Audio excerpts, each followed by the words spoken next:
Good morning and welcome to Farm Factor. I'm your host, Jamie Bloom. Today, Duane Toews talks with David Newman, National Pork Board President, about the launch of 4.0. Learn what adaptations the board has made over the years for the producer and the consumer. Next up, Greg Akagi brings us the Kansas soybean update. Then Angie Toews talks with Debbie Lyons-Blythe, the Kansas rancher who explains what sustainability means to her and her family operation. We'll also meet the Dorf family, one of Kansas Farm Bureau's 10 farm families of the year. And to wrap up, it's Plain Talk with Kyle and Duane. It's all coming up on Farm Factor. Stay tuned.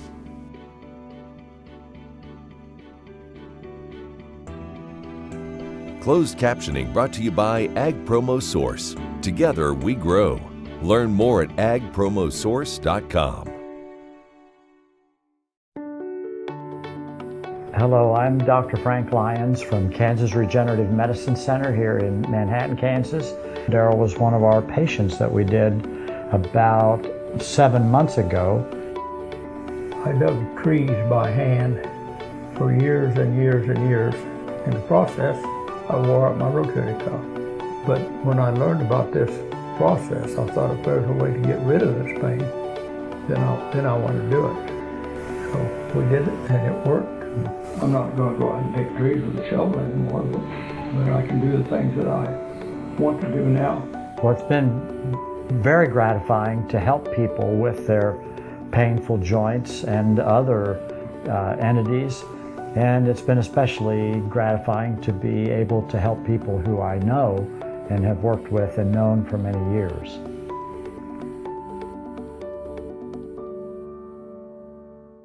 Kansas Farm Bureau has served farm families and rural Kansas for more than 100 years, and we're pleased to offer new healthcare coverage choices for Kansans in 2020 through Kansas Farm Bureau health plans. No matter what stage of life you're in, we'll have options that fit your lifestyle. Plus, our network of providers is one of the largest available throughout the state of Kansas and beyond. For more information, including the different plans available, or to get a quote, visit kfbhealthplans.com.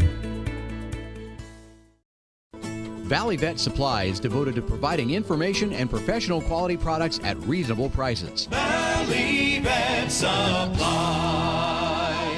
This segment brought to you by Kansas Farm Bureau, the voice of agriculture. To join today or for more information, go to kfb.org or find us on Facebook and Twitter. Welcome to Farm Factor. Up first today, Duane Toews talks with David Newman about the launch of the National Pork Board's 4.0. Duane Toews joining him once again on the program. An opportunity to catch up with David Newman, president of the National Pork Board. David, we think about the pork industry, certainly one that has gone through changes through time. One thing remains, though, is the pork board's desire to make things more profitable for growers. Well, that's right. It's our focus at the National Pork Board is consumer-focused, producer-led. So it's very important to us that we keep that emphasis on the things that impact our producers the most in order to sell pork, not just domestically, but around the world.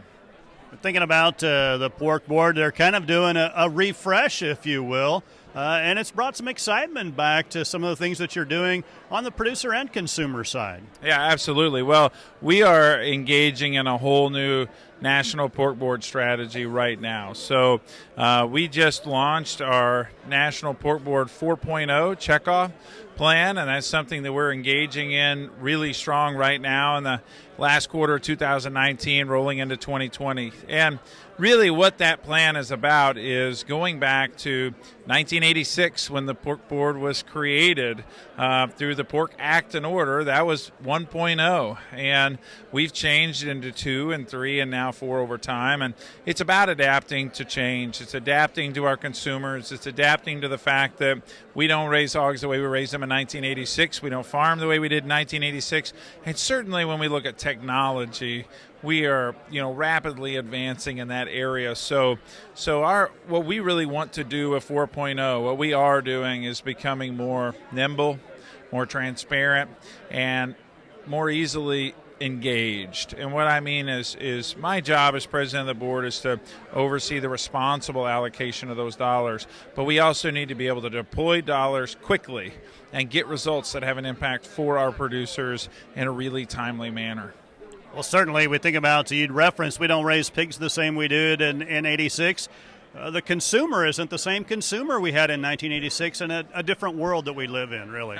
Well, it's definitely a different world. So go back to 1986 when we were still predominantly marketing to baby boomers. Fast forward today where we're marketing to Gen Z and millennials, what people call the digital natives.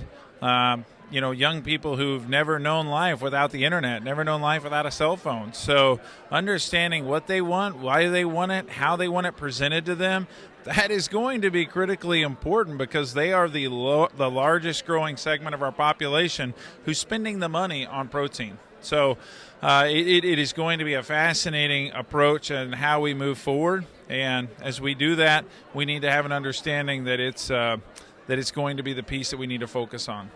We think about culturally, we're not the same either. A very diverse population of people that enjoy pork within the borders of the U.S. Oh, that's right. Well, that brings up a great point, and that is our multicultural efforts. So not only do we have Gen Zs and millennials and the existing population, we have a rapidly growing population of multicultural here in the United States who have a strong culture in pork. They're very pork-centric. So, the Latino segment alone spends about $1.7 trillion a year on goods, and pork as a protein is especially one of them. So as we look at that and we look at ways that we can market to our different audiences throughout the United States, that's going to help keep that lift on the product that we have available up and hopefully help stabilize market conditions throughout time.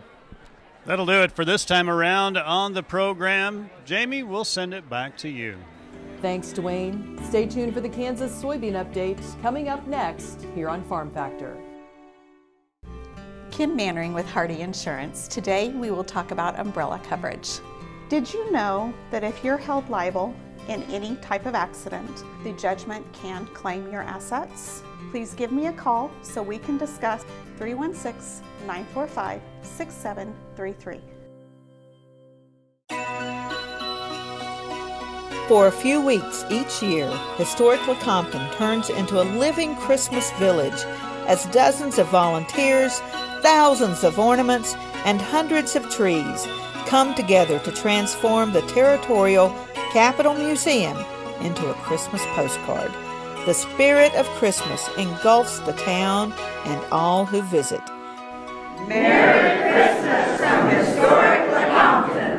About 6 jumps later, I was laying on the ground and thinking, boy, my shoulder sure hurt. I kept waiting, and it didn't get better and didn't get better.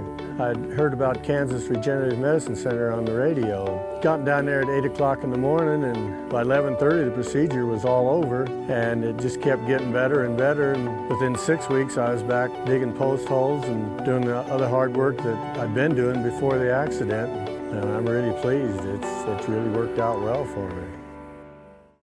This segment brought to you by the Kansas Soybean Commission, the Soybean Checkoff, progress powered by Kansas farmers. Welcome back to Farm Factor and the Kansas Soybean Update. This is the Kansas Soybean Update. It's brought to you by the Kansas Soybean Commission. The Soybean Checkoff, progress powered by Kansas farmers. Teresa Brandenburg is joining us, Osborne County producer, and also the chair of the Kansas Soybean Expo Committee. And Teresa, January 8th of 2020 is the next Kansas Soybean Expo in Topeka. Yeah, we're going to start at the Manor Conference Center, and registration is going to be at 8:30.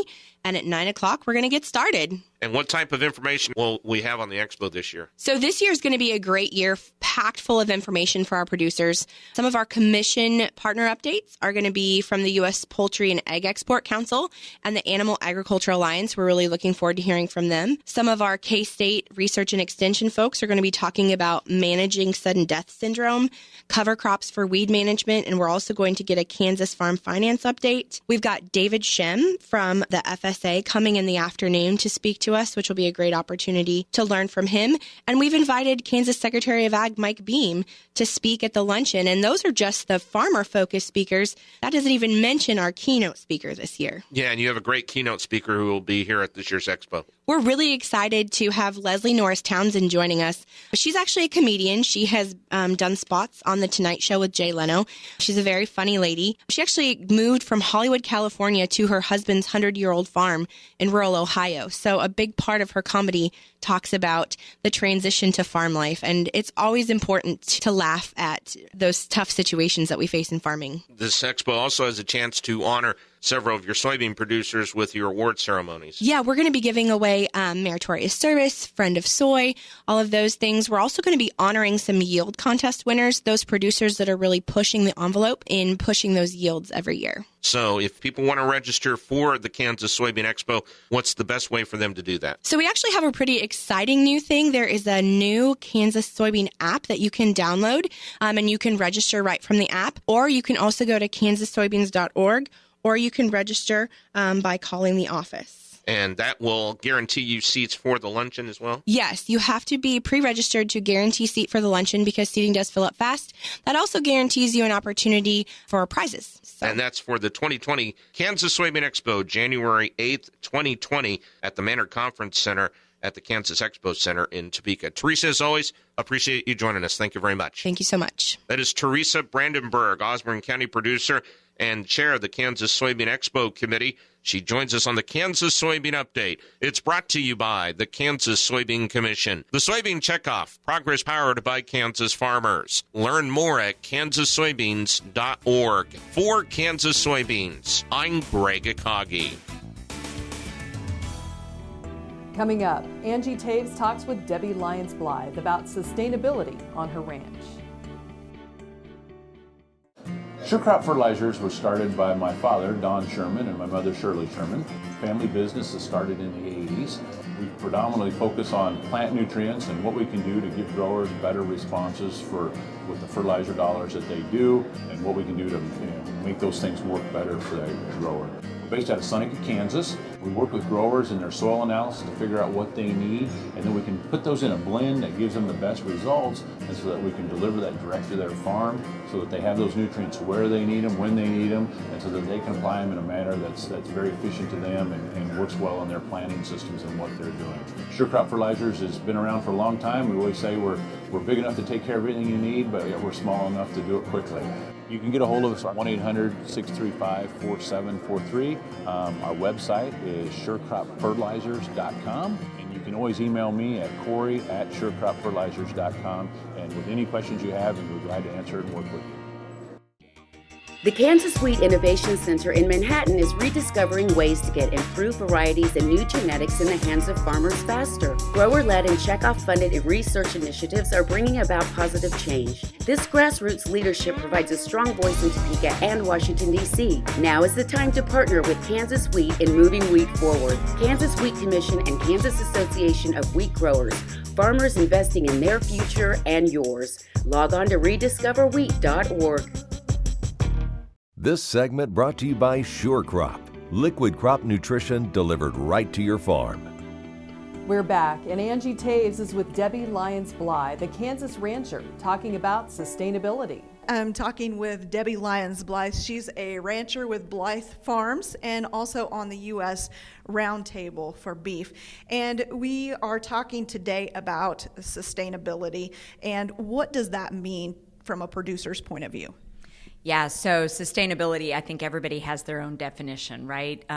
Sustainability to me is similar to the definition that the U.S. Roundtable for Sustainable Beef has come up with, but I'm going to put it in my own words. So it's take care of the land, take care of the animals, take care of the people, and make money. Because if you're not a viable business, you won't have money to put back into the conservation measures.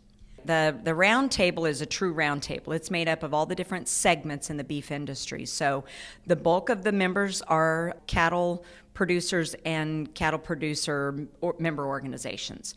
And then we've got feed yard owners, we've got auction markets, we've got packers, processors, and retail owners. So quite a few big name retailers. And I will tell you the most eye-opening thing, I went there expecting that I was going to be teaching them a lot about what we're already doing. And I have been able to do that. But the thing that was eye-opening for me is I realize the pressures that they are facing. So for example, a consumer doesn't walk into a fast food restaurant and say, I want the sustainable hamburger, right? But they are in their annual meetings and they're facing shareholder pressures and stakeholders saying, we need to be more sustainable. We need to be, cutting back on packaging, cutting back on food waste. We need to prove that the products that we're serving is sustainable. Well, we can't ignore that. We've got to be able to have the data to back up the claims that we're making. I think that's really important. So we have identified 6 key indicators that is on our first go around of things that we're going to measure, and those are things like water, land resources, employee safety, economic viability, some of those real key things. And I think consumers get that. They do care about those things. A lot of people are really critical of millennials, and I'm not. Millennials care about the same thing that farmers and ranchers care about. They vote with their dollars. They tell us what matters to them. And if you've got a good story and good information behind your product, they like that. So if we can provide that information around beef, I think they'll embrace it. I think they'll really appreciate that beef is highly sustainable. Now, I think you talk about the fact that it needs to be sustainable across the board. How do we do that? Because from your farm to somebody else's farm is not the same. Right. So our measures have to be very general to start with, and then regionally specific in different ways. So when you ask, one of the biggest questions that we ask is, do you have a grazing management plan? Well, your grazing management plan is totally different in the Flint Hills of Kansas, even to western Kansas. But then you start talking about, let's say, in the desert or in the southeast of the United States. It's very, very different, and they don't call it a grazing management plan. But it's really just, how do you keep your cows fed, right? How do you keep your cows fed? And if you have that written down, that serves a lot of purposes. It makes you really think about it more, but it also helps you pass that on to the next generation.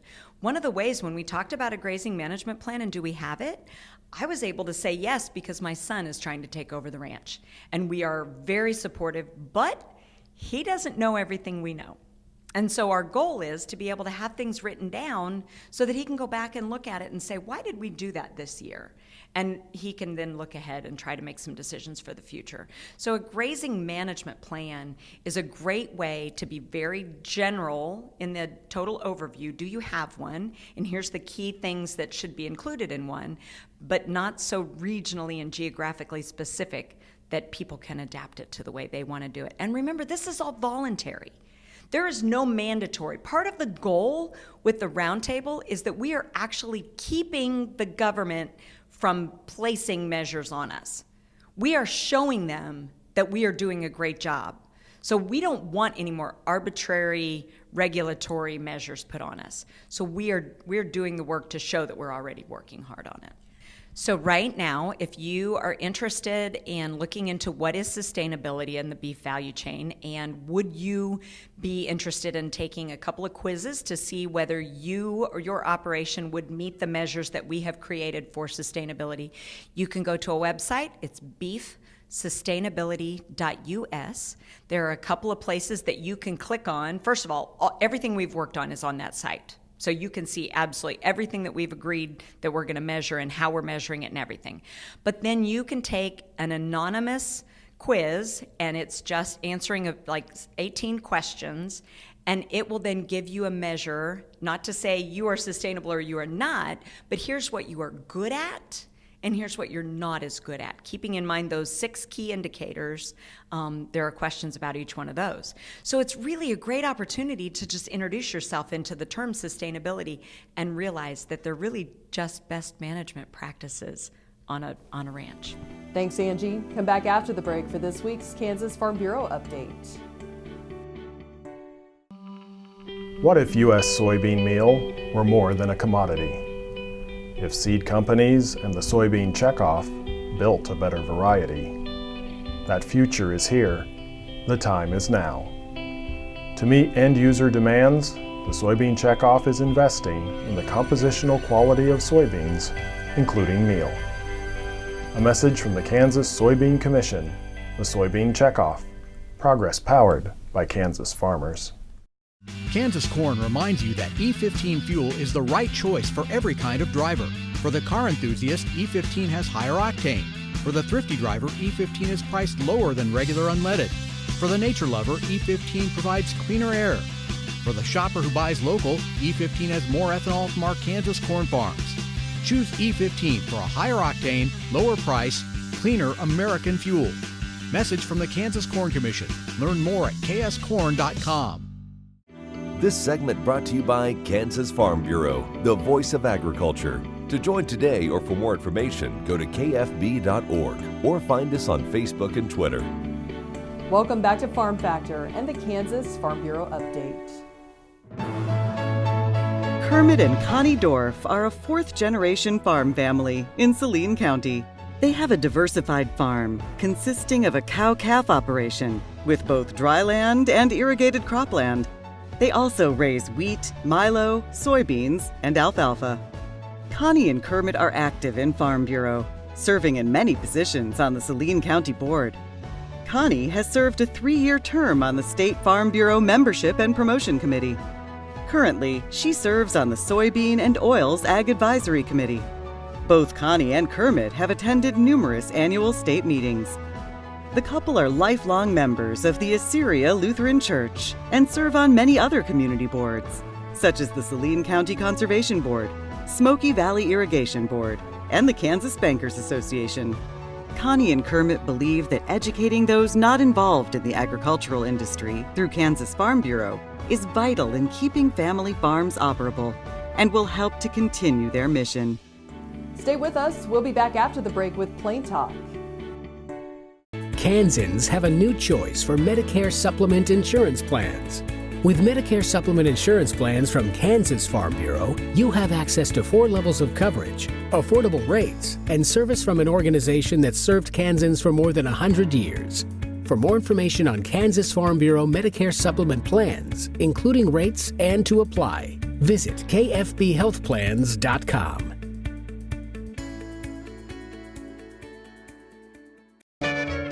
Ag Promo Source is a unique group of marketing specialists with one mission: help your ag business grow. Each affiliate has their own area of expertise, and they work together to bring you advice, products, and services. To get started, visit agpromosource.com. Ag Promo Source. Together we grow. This segment brought to you by Santa Fe Trail Meats in Overbrook. Let us help feed your family. Welcome back. Plain Talk is next. Let's join Kyle Bauer and Duane Toews. Hi, this is Kyle Bauer with Plain Talk with the guy that's the slowest counter in the whole world, Duane Toews. Your fact or fiction question of the day, Kyle Bauer. The first VCR recorder. VCR, what's it stand for? Video recording computer. VCR. Video computer recorder. I don't think so. No? I can look. Video camera reporter. There you go. Is that it? It is. Is that it? Camera Okay. recorder. I couldn't remember either. It happened in 1956. Huh. Fact or fiction? Well, they were very popular by 1980. 56. Well, they probably used them in television and stuff like that. I'll go true. That's what it says. Well, just think about it. I mean, well, you don't think about it, but TV was fairly new then, and they had to record stuff somehow. Just think how good that would have been for TV compared to what they had available for that film. It was the size of a piano. All right. It didn't say portable video camera recorder. Well, yeah, it's portable if you got a big enough work crew. Big old boy. Yeah, big old boy. What do you do? I carry around the VCR. I got a notice the other day I needed to change my password more frequently. Who from Rod? No, from our guy here. I think it was from the bank. Okay. And I'm thinking, what's the point of changing your password? Oh, no, it wasn't the bank. Okay. I don't want to throw them I've had banks do that. It was Facebook, actually, is what it was. It was social media. They said you need to change your password more frequently. Really? And I'm like, well, what if I change it to something that the old boy, guessed it easier? Yeah. I mean, he's just chunking away on that computer trying to find something that chunking might work. Away. Not really sure why he has a whole lot of interest in me to start with. Not going to get very far. You know, I have wondered that. It's not uncommon to have somebody on Facebook to have their account hacked. Boy, and when it happens, We had a family member that did. Okay. It was miserable. Oh, really? What do they do? Well, they got in, so then our family had a, quote, messenger page that we had all of our family members when we wanted to chat amongst each other. Right. You know, Thanksgiving dinner, Christmas dinner, whatever is going to be at so and who's bringing what. Right. Yeah, because that is a Facebook program. He was watching us, and could read everything that all of us were typing into that messenger. And once he's in, though? He changed the email account that it was. He went in as soon as he got hacked in and knew that he was in, then he changed the email account. So we tried to contact Facebook to shut the account down. And they're like, well, you're not the administrator. What's the email address? And we're like, we don't know. He changed it. Oh, my goodness. It took like 3 weeks. And actually, there's a member of the family that is on the police force in Wichita. Uh-huh. And the individual asked him for money, which was unfortunate because he caught him in a bad mood that morning. And he hot-footed it right to the tech guys at the police department and said, hey. And they caught him? No, but evidently they must have sent something, or it allowed enough stature with Facebook that, obviously this account needs to be closed, because we have heard nothing from it ever since. I'll be darned. Well, I've seen people that get hacked, and, they'll say, well, you just Duane, change your password. Well, exactly. And exactly. It's like, well, Duane wants to be your friend. I thought Duane already was my friend. And so it's like, and then I say, well, sure, I want Duane. And then as soon as I do it, then I send a message. Then Duane says a message. I'm in jail in Tijuana. Send me $5. So I need a gift card. Well, actually, usually what they say is, "Hi, how are you?" And it's like, Duane doesn't care how I am. I know, right? He never has asked in his entire life. Thanks for joining us. I'm your host, Jamie Bloom, and I hope you enjoyed today's show. See you next week on Farm Factor. Closed captioning brought to you by Ag Promo Source. Together we grow. Learn more at agpromosource.com.